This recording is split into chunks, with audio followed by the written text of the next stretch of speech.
Patema Inverted is a big movie, and I mean that in the nicest of ways. In a way, it is refreshing seeing this huge grand film shot with so many wide angles and massive landscapes. This is an ambitious film with ambitious shots and ambitious direction keen on capturing a distinct setting. But in another way, the story as well as the action and even that ambitious world feel like it's trying to be this unnecessarily huge film that really didn't need to be.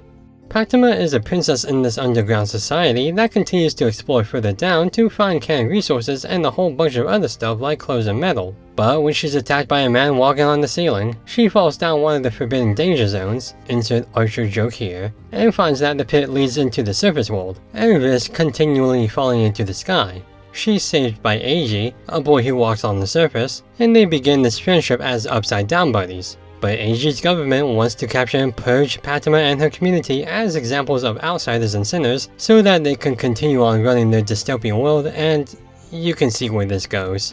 Yeah, the story gets really complicated really fast, and it really doesn't need to be.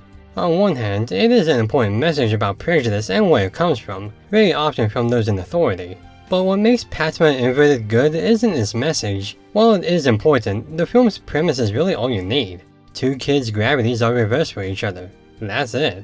Do some exploring of their worlds, build a relationship revolving around them being upside down, and you have a solid flick.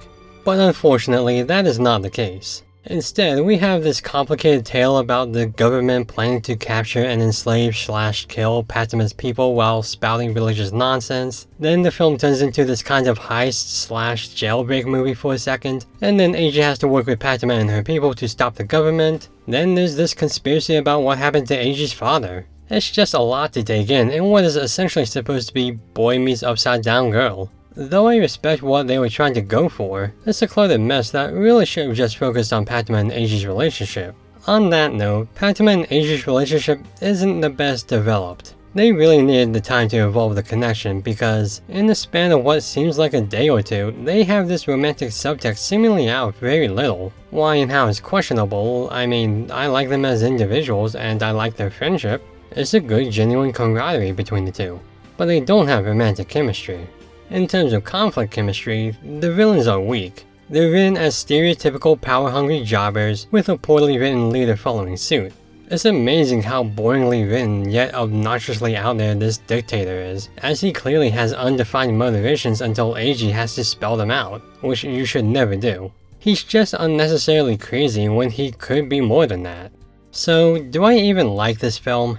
Not really, but it has its moments. The scenes with only Patema and Eiji are nicely developed, building their relation as well as giving us some really unique shots and camera angles. The scenery itself is very beautiful, taking in a lot of the sky's blues as well as some really cool shots of other places like the urban landscape of the city. Plus, this is gonna sound weird, but I like the comedy of the film. There isn't much in it, but the comedy is oddly un-Japanese as it breaks from normal Japanese humor, as more akin to meta-comedy of the West. The scene where Eiji is heading off to school with Patema in the shed serenely seeing him off is a good example of this.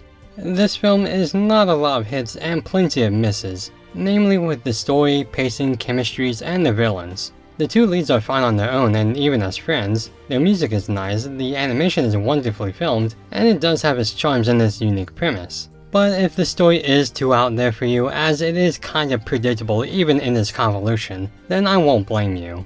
Not great, but on the flip side, it's not completely devoid of effort either. So, that's good, I guess.